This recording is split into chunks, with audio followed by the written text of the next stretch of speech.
Hello mga boss, Inyo Anthony sa El Nino Conditioning System, ang observant na magmamanok, ang online handler nyo. Shoutout sa lahat kong El Nino Conditioning System members. Keep on winning, keep on championing, and don't forget to keep on balatuing. So far, ang gaganda ng feedback. Magbasa kayo ng comment dyan. Ang gaganda ng mga comment, ang gaganda ng feedback. Malapit na ako mag 400 na members, pero magbasa kayo dyan kung mayroon ba nagbabash, mayroon bang nagsasabi na hindi kumalaw ang manok nila. Kahapon may nag-update, boss salamat, super science ang manok ko. Nakakatabala ng puso yung mga sasabihin, boss salamat boss, super science ang manok ko. Karabing palo. Stimulus po, triggering factor sa natural na paraan. So yan ang mga tinuturo ko. Kasi wala akong mamahaling manok, wala akong mamahaling gamot, wala akong mamahaling pagkain. Although may nakipag-collab sa akin na seaman. Ginawa niya ako endorser, gamot niya, ako mag-i-endorse. Pero ayos talaga yung epekto ng gamot na yun. Di ko i-endorse yun kung masisira man lang ang sistema ko. Sistema ko 5,000, yung gamot less than 5,000, makabili ka na nun. Pero ako, sistema ko, sisirain ko yung sistema ko na 5,000 sa gamot na hindi naman akin. Kaya pinasubok niya sa akin, ayos ang epekto. Basta hindi lang tatamaan ng mismong puso, papalo at papalo. Ganun kagaling yung gamot. Kaya salamat sa mga update. May nag-update pa nung nakaraan, galing siya sa dalawang academy. Dito lang daw niya sa akin nalaman yung turo na nakakapagaling ng palo ng manok. Isang gamitan pa lang ang palo ng manok, terrible, makakasira. Ganun po, lalo na kung masunod mo ang conditioning system ko. Kaya sa gusto matuto sa mga stimulus, triggering factor sa natural na paraan, magpamember na kayo. Huwag kayong magpahuli. Ang dami na nagpamember. Yung mga, tingnan nyo yung mga sparring sa mga wall ko, mga member ko, di ba? Ang lulupit. Ganon maging resulta.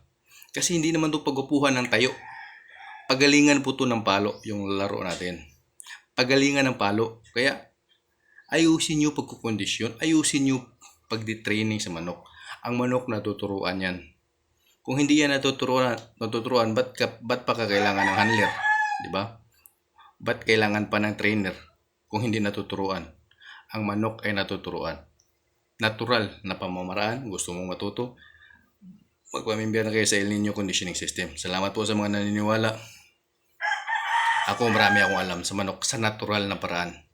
Wala akong mga pinag-aralan sa ibang academy. Hindi po ako nag-aaral sa ganun.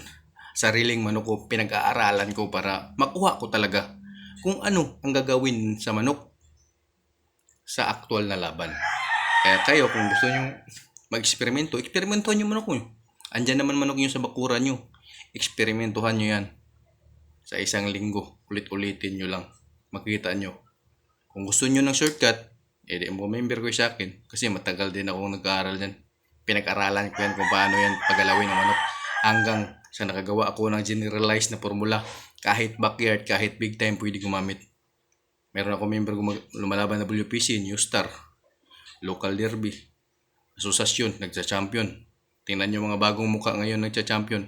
Member ko po yan. Darating ang araw, hindi lang nila ako nire-recognize. Bakit? Kasi backyard. Sa akin sila natuto, backyard. Pero malupit ang natutunan nila, magaling ang natutunan nila. Kita nyo mga bagong muka. Yung isang muka dyan na isang Team Bravo, member ko yan. Yung isang Team Bravo nga, siya lang ang tuloy-tuloy ang pag-champion. Member ko yan. Alam nyo yan kung gumagamit ng Angels. Member ko yan. Kumukuha ng idea sa akin yan. Kaya sa gusto matuto sa El Nino Conditioning System, magpa-member na kayo. Huwag kayong magpahuli. Ang dali lang magkondisyon sa natural na paraan. Hindi kailangan mamahalin ng gamot. Hindi kailangan mamahalin ng pagkain. Hindi kailangan mamahalin ng anumang mamahal na manok. Madali lang magkondisyon. So ito i-share ko sa inyo. Wala akong tinuturong feed mixture sa aking mga membro. Bakit? Kasi ang pagbigay ng pagkain ay feeding by objective. Kung anong gusto mong magiging sa manok mo, sa katawan ng manok mo, yun ang ipakain mo. Kung gusto mong mataba ang manok mo, damihan mo ng pellet. Kung gusto mong magaan ang manok mo, damihan mo ng grains. Depende yan sa gusto mo ang pagbibigay ng patuka. Kung gusto mo malaki manok mo, busugin mo. Kung gusto mo medyo kontrolado mo ang timbang niya, bawasan mo ang patuka. Kaso lang, pag magbawas ka ng patuka, dapat alam mo na mababawasan din ang pwersa niyan. Ganun po ang pagbibigay ng patuka. Kung gusto mong mataba ang manok mo, basta mataba, pwersado. Basta maayos ang training. Lagyan mo ng maraming pellet. Yang 80% pellet, 20% grains, maayos yun para lalaki ang katawan ng manok. Kung gusto mong balance lang, 50-50. 50% pellet, 50% grains. Ang grains kasama na po dyan ang mais. Kasi grains din yan. Ganun po ang pagbibigay ng patuka ng manok. Wala akong tinuturo na ganyan, pero may alam ako kung paano bibigyan. Nasa science sa mga handler yan kung patabain niya ang manok niya, pagaanin niya, nasa inyo yan. Kung saan sila gagalaw.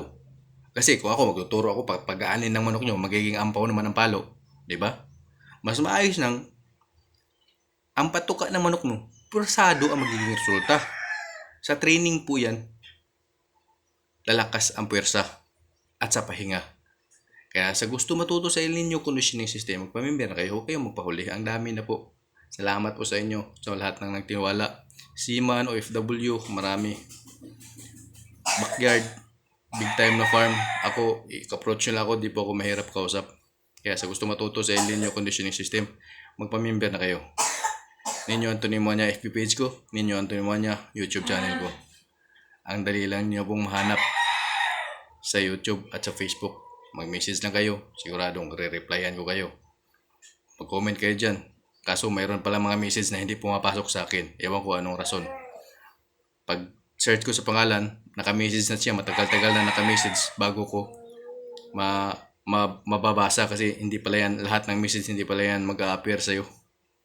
Lalo na kung hindi kayo friend. Kaya sa gusto mag-comment lang kayo dyan, isi-search ko kayo. I-comment nyo whole pangalan nyo sa messenger, isi-search ko kayo. Ang mga message nyo, yung iba hindi ko pa nababasa kasi bigla lang ako, isang buwan na pala siya nag-message, hindi man lang nag-appear sa notification ko.